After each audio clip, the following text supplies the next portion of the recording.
There's always two sides to every story. And when they tell theirs, somehow you're always the villain. No one plays the victim harder than someone who knows damn well that they're wrong but prides themselves on being right. Can't even keep the story straight, but one thing they never get wrong, painting you as the bad guy. It'd be one thing if they kept it to themselves and just held that feeling internally.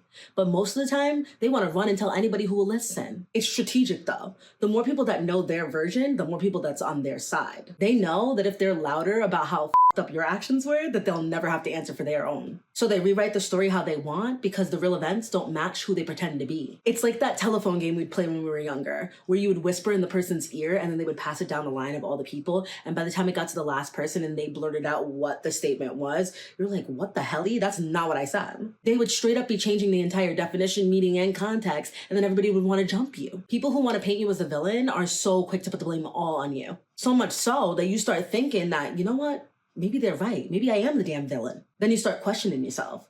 How you move, what you say, how you say it. Replaying conversations in your head, gaslighting yourself into thinking that you could have been softer or a little less harsh. Half the time, you didn't even actually do anything crazy. You just stopped being so agreeable, started making your boundaries actually mean something, and became less available for their bullshit. Then you're stuck there convincing yourself that you're the problem. And you know what? We cannot be having that. Open up the hotlines. Hello? Hey, Therese. I have this friend who low-key always has something slick to say whenever I say anything she doesn't agree with. And when I respond, she says I'm being defensive. She always tells our other friends, be careful. You can't say that around her, she's sensitive. Like, why are you trying to embarrass me? Oh, that is one calculated bitch.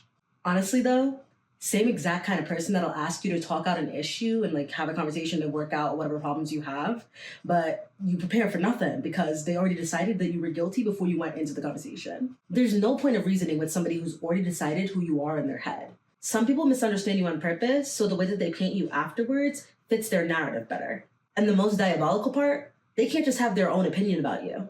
They have to make sure that everyone else sees you that way too. As far as they're concerned, there's no other perspective but their own. You're in the wrong either way, so you might as well save yourself the words, the effort, and the stress.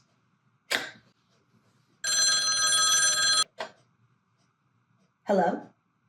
Hi, Therese. My ex-boyfriend is going around telling everyone that I cheated on him with his best friend, which literally isn't true. I didn't even get with his friend until after we broke up, because he cheated on me. Now everyone thinks I'm a piece of shit. What do I do? That mofo clearly knows exactly what he's doing. Classic case of let me cover my ass to make sure that nobody finds out how much of a terrible person I actually am.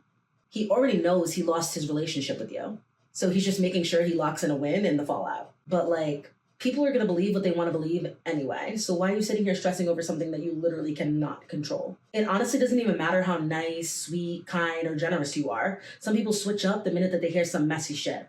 And the crazy part, they can even know you personally and still choose to believe something that doesn't even align with who you actually are. They don't care. And that's okay. It's not your job to clear it up. Let them assume.